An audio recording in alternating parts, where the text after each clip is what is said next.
हाँ भाई राकेश, मैं पहुंचने वाला हूँ बस ताई के पास। तो 1 मिनट होल्ड रख, मैं अभी करवाई तेरी बात।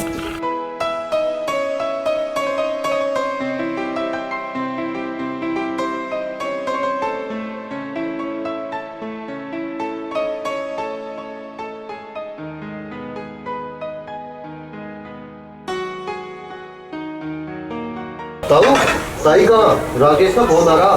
बेटा तेरी ताई तो झाड़ू लगा रही भीतर।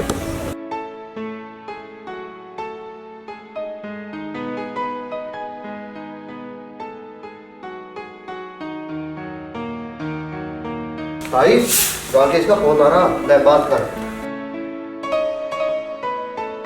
हेलो बेटे, आज तो तूने घने दिनों में फोन करा। तू ठीक तो है? हमें भूल गया क्या?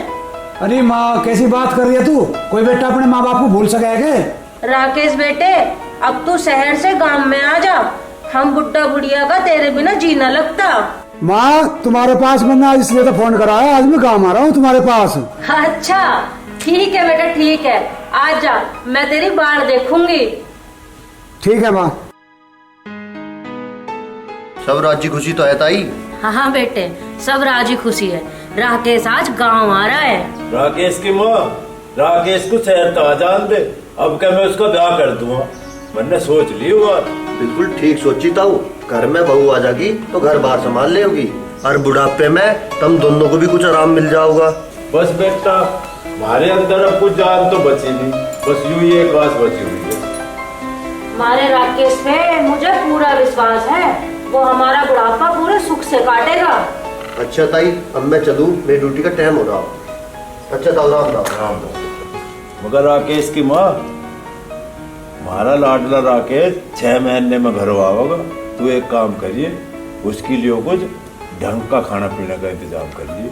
हाँ, मैं दाल चावल और खीर बना लूंगी उसके लिए। हाँ तुम चिंता मत करो, मैं जाके उसके लिए खाना बना ले रही हूँ। ठीक है राकेश की माँ, मैं भी कुछ काम कर लूं।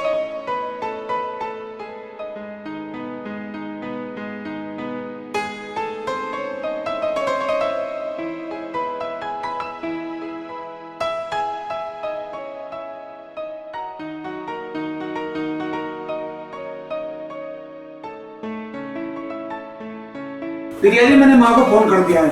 ठीक है, अपना काम जल्दी समेटो और शाम तक हमें गाँव पहुँचना है। मैं 1 दिन से ज्यादा गांव में नहीं ठहरने की, समझ गए ना? कभी अपने माँ बाप के पास पहुंचकर वहीं पसरने की जिद पकड़ बैठो। यार प्रिया, कैसी बात कर रही है तू? वो मेरे माँ बाप है, किसी दिन बाद तो उनके पास जा रहा हूँ मैं। तो क्या 1 दिन में वापसी लौटाऊंगा? तो क्या वहीं बसोगे? तुम्हें वहाँ रुकना है तो रुक जाना, मैं तो भैंस और गोबर के बीच में रुकने वाली नहीं हूँ। अरे मेरी जान, कैसी बातें करते हो आप?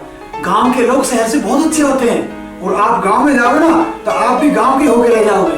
ऐसा कुछ नहीं होने वाला। फिलहाल तुम अपना बैग पैक करो और मुझे भी अपना करने दो। ओके माय डियर वाइफ, आप भी तैयारी करो, मैं भी करता हूँ।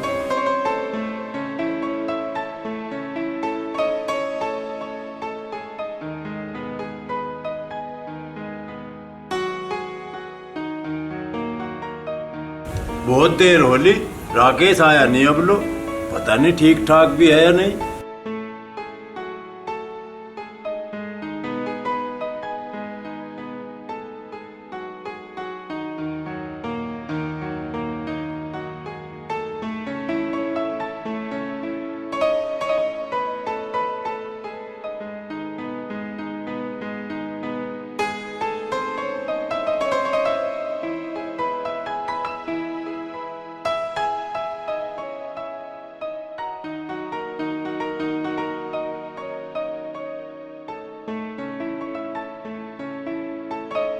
नमस्ते मम्मी, नमस्ते। राकेश, बैठो मम्मी। राकेश, क्यों नल्ली कौन है तेरी घर? मैं प्रिया हूँ अंकल जी, राकेश की पत्नी। हम दोनों ने अभी 1 महीने पहले कोर्ट मैरिज की है। बेटे राकेश, तूने तो बहुत बड़ा काम कर लिया, जो अपना ब्याह कर लिया तूने, और हमसे जिक्र भी ना करा। माँ तो नाराज मत हो, मैंने क्या गलत काम ना करा। मैंने तो तुम्हें बिगर खर्चे की बहू ला दी, और वो भी शहरी बहू। अब थारी दोनों की सेवा करेगी खूब। राकेश की माँ, एक बहू तो हमारे घर में आनी थी, हम ना लाए, राकेश ले आया। अरे फिर इस बात तक ये फर्क पड़ गया, जा तो इस बहू को भीतर ले जा। बच्चों जाओ, तुम लोग अपने कमरे में जाओ, मैं तुम लोगों के लिए कुछ खाने के लिए लाती हूँ। ठीक है मम्मी।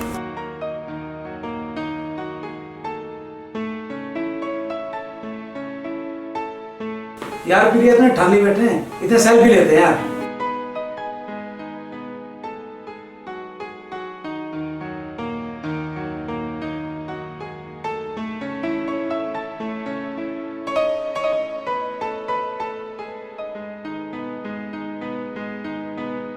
देख रहे यार कितना मस्त फोटो है। सही कह रहे हो। ये वाला देखो कितना अच्छा आ रहा है। हाँ ये भी अच्छा है, अच्छा है। ये भी अच्छा है, मस्त है, सारे फोटो मस्त है। देख प्रिया, अब तुझे इस घर में रहना है और मेरे माँ बाप की भी सेवा करनी है और इस घर को भी संभालना है।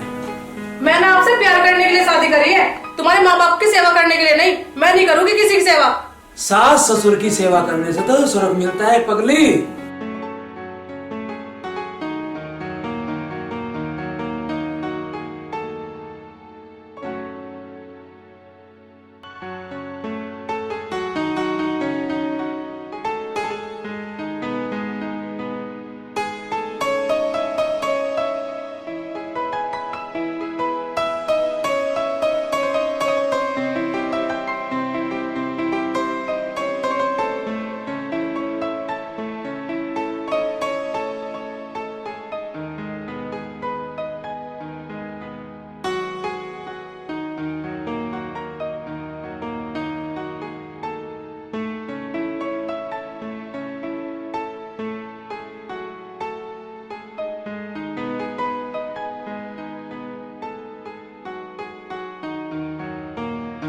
ये बेकार की पट्टियां मुझे मत पढ़ाओ।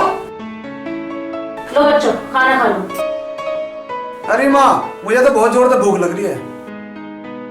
अरे वाह, दाल चावल और मेरी मनपसंद खीर। लो प्रिया खाओ। छी, ये गवारों वाला खाना खाऊंगी मैं। मेरे लिए रेस्टोरेंट से खाना मंगवा दो। ए बहू, मैंने अपनी तबीयत खराब की भी परवाह ना करके तुम्हारे लिए खाना बनाया है। अरे तू मना क्यों कर रही है? बेटी खा के तो देख, बहुत स्वाद खाना बना है। मेरा दिमाग खराब मत करो माँ जी, आप जाओ यहाँ से माँ जी। माँ तू जा, मैं से खवा लूंगा। अभी ये शहर तो नई नई आई ना गाँव में, इसलिए एडजस्ट नहीं कर पा रही।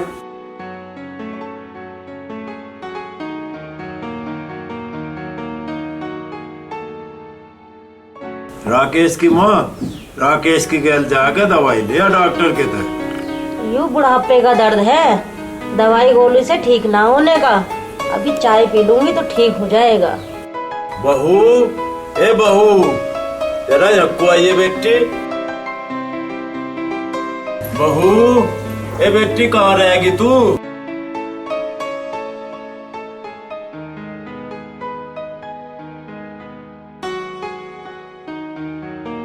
क्या आफत आ गई?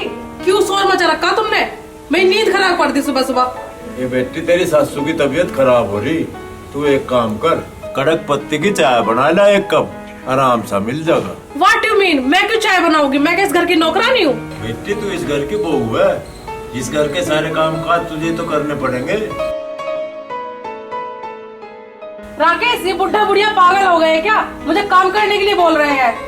पिताजी से काम करने को क्या बोल रहे तुम? शहरी वो है, इसके बस की काम करना है क्या? बेटे फिर हमारे लिए चाय पानी कौन बनाएगा? तेरा बहू लाने का क्या फायदा हुआ? अरे माँ, तू क्यों बात का बतंगड़ बना रही है? एक कप चाय तो पिताजी बना दे देंगे। चलो फिर अंदर चलो तुम।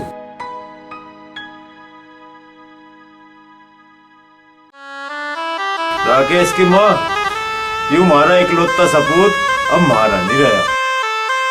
तुमसे शादी करके मैंने अपनी लाइफ की सबसे बड़ी गलती कर दी। ओहो, ऐसा क्यों बोल रही है मेरी जान? इस घर में क्या दिक्कत है तुम्हें? यार खाओ पियो मौज करो, क्यों टेंशन कर रहे हो? सारे दिन तुम्हारे माँ बाप की टाटा सुनने मेरे बस की बात नहीं है। मैं अब इस घर में और नहीं रह पाऊंगी, मैं जा रही हूँ।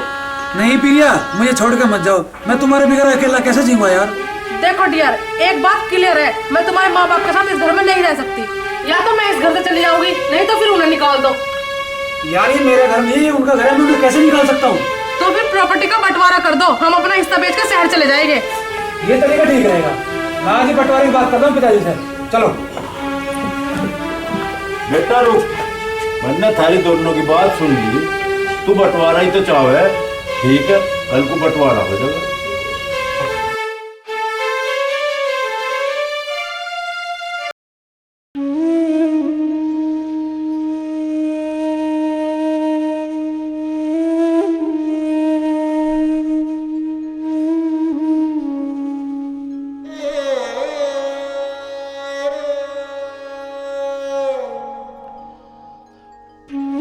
भगवान औलाद तो माँ बापों का सहारा होया करे, फिर तुमने हमें ऐसी निखत औलाद क्यों दी जो हमारा सहारा बनने के बजाय हमारा आसरा भी छीनना चाह रहा। भगवान जी तुम्हें क्या जरूरत थी हमारे घर में ऐसी कपूत औलाद पैदा करने की? हम दोनों बुढ़ा बुढ़िया तो बिना औलाद के भी जी सकते। जैसी मेरी नालायक औलाद है ना भगवान, ऐसी औलाद किसी भी माँ बाप को मत न दिए जो अपने माँ बापों का दिल दुखावे। नहीं चाहिए ऐसी नालायक औलाद किसी माँ बाप को। चौधरी साहब क्या बात हुई? तुम पे क्या भारी कष्ट आ गया जो आप इस भगवान के मंदिर में इतना सुबक सुबक कर रो रहे हो? कष्ट के होता पंडित जी, मैं तो भगवान के सामने अपनी तड़प की दुआई दे रहा हूँ। मैं आपके मन की पीड़ा देखता रहा हूँ, परंतु समझ नहीं आ रहा क्या पीड़ा है आपको, जरा हमें भी बताइए।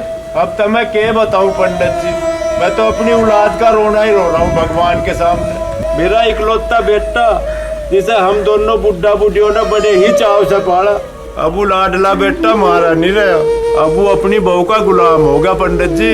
अब वो हमारी सेवा नहीं करना चाहता, अपने घर का बंटवारा करना चाह रहा। हरिओम हरिओम। अब तो चौधरी साहब हर घर की औलाद का यही हाल है। सचमुच घोर कलयुग आ गया इस संसार में। तुम बिल्कुल ठीक कह रहे हो पंडित जी, भाग का लिखा तो कोई मिटा नहीं सकता। अरे वो टाइम देखने तो पहले काश में मर जाता तो ठीक रहता। चौधरी जी तुम परेशान मत हो, अब तुम घर जाओ, सब ठीक ही होगा।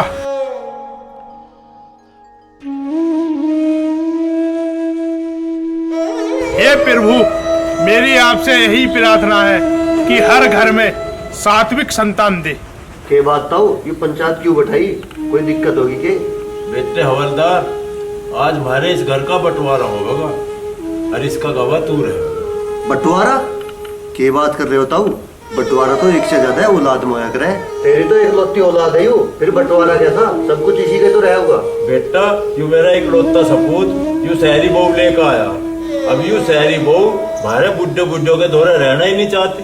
क्यों भाई राकेश, सही बात है यू? अरे क्या बताऊं दीवान जी, मैं तो घने बड़े धर्म संकट में फंस गया। माँ बाप के साथ में रहूं तो बहू छूटे, बहू के साथ में रहूं तो माँ बाप छूटे, मैं तो बीच में फंस गया। मैं क्या करूं बताओ? अरे 4 आदमियों का सारा परिवार, हमें एक साथ रहने में क्या दिक्कत है?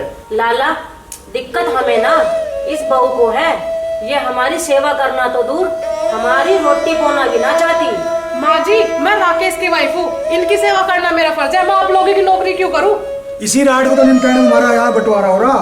मैं अपना हिस्सा बेच के शहर चले जाऊंगा, माँ बाप अपने हिस्से में रह लेंगे यहाँ।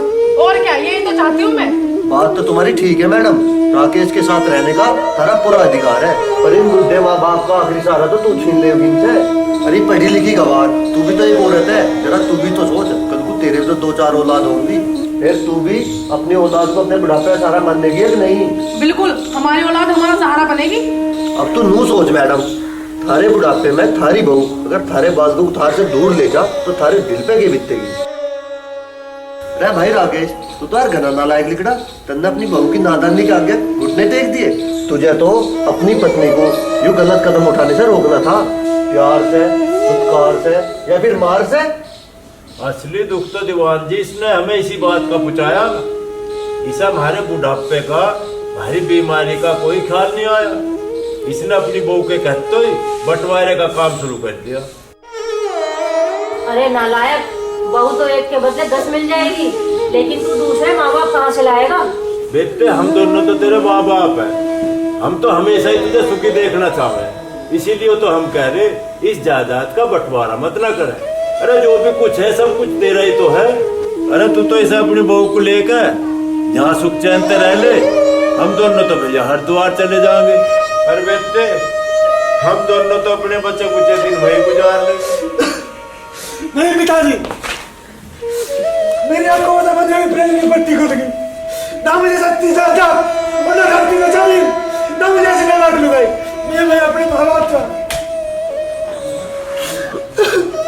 चलो चौखा हुआ, सुबह का भुल्ला हुआ, शाम होने से पहले घर को आगा। प्रिया, मैं अपने माँ बाप को नहीं छोड़ सकता। अगर तुझे माँ बाप की सेवा करनी है तो इस घर में रह लेना, तो मेरे से तलाक ले लेना। ऐसा मत बोलो राकेश, मुझे आपकी पत्नी और बहू होने की कीमत समझ आ गई। मैं कहीं नहीं जाऊंगी, मैं यहीं रहूंगी और आपकी पत्नी और इनकी बहू होने का फर्ज निभाऊंगी। मुझे माफ कर दो। माँ जी, पिताजी, मुझसे बहुत बड़ी गलती हो गई। अब मैं तुम्हारे चरणों में रहकर तुम दोनों की सेवा करूंगी। ना बेटी ना, तेरी जगह चरणों में नहीं, हमारे दिलों में है यार। ताऊ निमट ले तारा फैसला, अब तुम आराम से रहो और मैं चलूँ, मेरी ड्यूटी का टाइम हो गया।